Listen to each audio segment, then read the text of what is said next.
G'day everyone, welcome back to Brushes with Beck. This video is the remaining Inktober days, prompts number 17 to 31.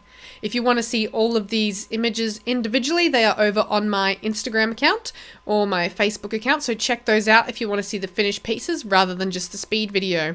This drawing here is for prompt number 17, which was Storm.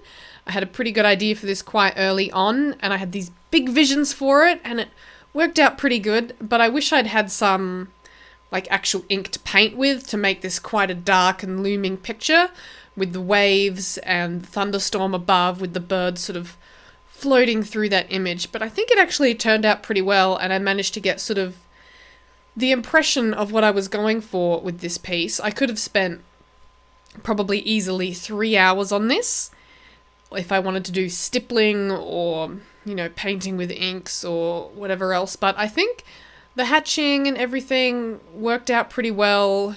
You know, the waves have some darkness to it. The birds got some, you know, sense of place in the picture, I suppose, but it's not quite what I had visioned, but it's still pretty good, and I enjoyed this one. So prompt number 18 was Trap. I had a few ideas for this one, and in the end, I went with a little mouse trapped down its hole from a fox, I assume, or some other sort of creature. I didn't really pay that much attention to it, just some sort of dog creature.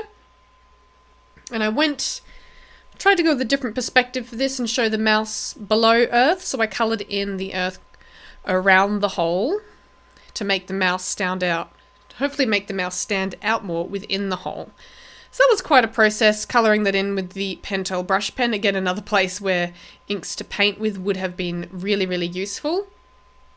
But I quite like how this one turned out. It's a different perspective and sort of maybe play around with lights and darks a bit more.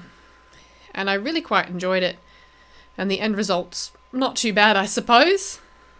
Prompt number 19 was Dizzy. I was actually quite stuck on this one for a while, losing a bit of motivation, if I'm honest.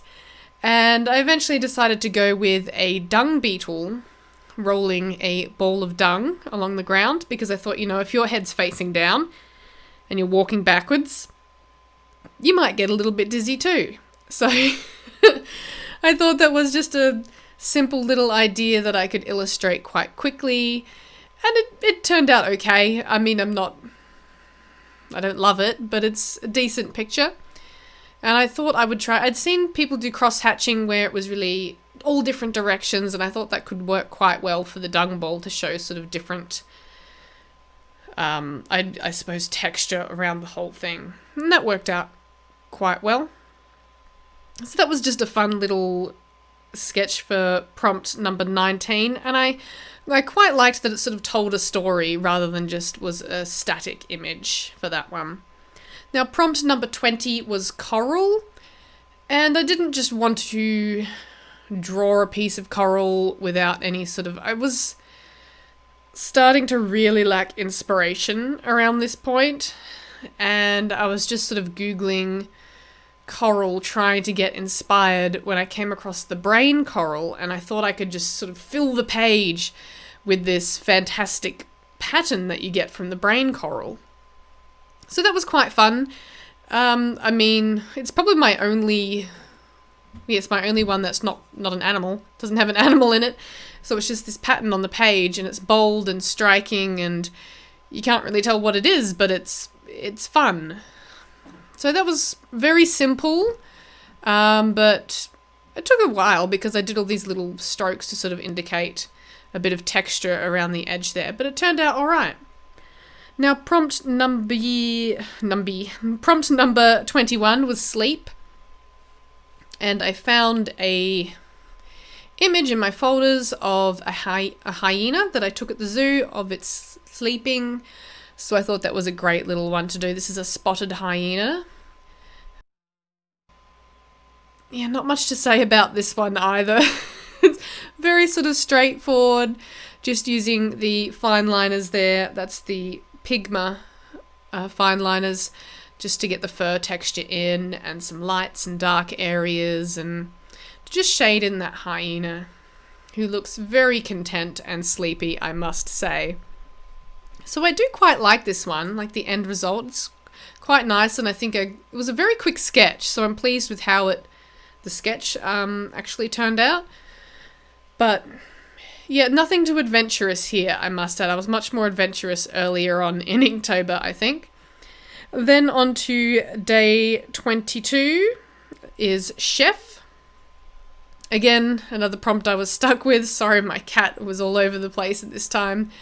I found an image of a ring-tailed lemur. He was eating some food with his tongue sticking out. I thought, that's as close to Chef as I'm probably going to get. So, quick sketch of that one again, and I had big ambitions of doing all that beautiful fur texture over the back with the Pentel brush pen there. And then I think I just got tired of it, or I was rushing it, and I did these big blocky texture instead of fine texture, and yeah, ruined it. Plus, I erased too early and smudged my brush pen because it wasn't dry, so that I also cheated and used colored pencil on the eyes and tongue, but it is what it is. I see how I rushed the textured fur there, and now it looks ridiculous, but it was still a fun image. So following on from that, prompt number 23 was Rip. Now, I originally had some really creative ideas for this one, but by the time I actually got to drawing this one on the day, I was tired. I didn't have the the time or the motivation to really research the poses or ideas that I wanted to do. So I just found one of my images of an alligator from the zoo, and I thought, you know what? It applies to Rip, because if you get too close, they'll rip your arm off. So here we have a lovely American alligator. And this one was, simple again, but fun. There's a few different textures in there that are just implied very simply. And I actually quite liked that I used the Pentel brush pen at the end to create that dark shadow underneath. That really made it sort of lift it off the page a bit more, rather than just that pen sketch. So prompt number 24 was Dig. And I actually chose a bird for this one. This bird is called a malleefowl. They are native to Australia. They're one of the mound building birds. And they actually lay their eggs in this massive mound that they build on the ground. It can be 1 meter high by 4 meters wide. And they just gather up all this leaf litter and dirt and pile it up and lay their eggs on the inside. And then they cover the eggs back up, and the heat of the mound from the leaf litter decomposing is actually what incubates the eggs. So that was just a quick little sketch, a bit of a storytelling one. Prompt number 25 was Buddy. And of course it made me think of the dogs, people's pet dogs. So that was just a fun little one. I thought I would use purple just to be be different, to make it more fun, because I was sick of using just the same black pens over and over. And I really haven't used much of these Pigma brush pens in the multicolours. So moving on to prompt 26 is Hide, and I did a brown hare hiding in the grass. This one I also really enjoyed doing, adding a bit more texture, a bit more detail, spending a little bit more time on this one, and trying to make it look like he's hiding in the long grass there. So I'm just using the Pigma fine liners for this one, nothing too fancy, but I did enjoy it. Grass is always challenging for me. I can't focus on it. It's too complicated, and so I try and simplify it, and I think it came out okay. It's just messy scribbling really for grass, but it worked out well with the sort of the camouflage hiding theme for this picture. And I quite like the end result of this one. Now, prompt number 27 was Music. And I knew straight away, I have this photo that I took probably 10 years ago now of a grey fantail singing, and they have a very beautiful song, and I remembered it, and I had to go and dig it out and reference it for this image. So using the Pentel brush pen again, I really do enjoy using this for getting those different line weights for studies like this, and it's very, very enjoyable. So just working around the edge of the bird, trying to get in, I'm putting in shadows for the wing that's further away and the leg there, and then just working in some details around the face. I was a little bit unsure in the mouth where to put shadows in the mouth and to make that look darker, but I think it worked out okay in the end. And then I just used a tiny little bit of the white gel pen over the top just to indicate some highlights there on the beak. I really like that one. So prompt number 28 was float. I originally had some big ideas for this one as well, but as I said, motivation towards the end here was quite lacking. And then, so I thought I'd just simply do a swan on a lake. This is a black swan, they're native to Australia. And I was thinking about how I could simplify the water. And I was looking at some photos of the ripples in water, and they've got a dark side and a bright reflective side. So I thought if I just drew in those dark sides of the ripples, it might give the impression of water. And I think that worked out okay. So after that, I like the simplicity of this piece, that the black swan is just all one colour, apart from they have a red eye and marking and this bright red beak. So I thought that could be a nice feature colour in this piece. And that worked out quite well in the end. Just added a few highlights in, and yeah, fairly simple but nice piece. Then day 29 was shoes, and I always thought I would do some sort of animal's feet for this. I went through some of my zoo photos and found I had taken a close-up image of the pygmy hippopotamus's feet. It's like I knew at the time that, one day I'm going to need a close-up of a pygmy hippo's feet, so that was quite fortunate that I'd actually taken those. And as I was looking at this photo, I realized there was quite some interesting textures on these feet. So that was quite fun to sketch out. They had these almost regularly placed dots up along the legs, and it was quite fascinating actually. I suppose they're skin pores or something like that. But this was fairly simple, but it was a study more than just a sketch, if that makes sense. So, and once again, another piece that I enjoyed. Could have spent a lot more time on it, but I didn't. I just didn't have the time to spend on every single picture. So prompt number 30 was ominous.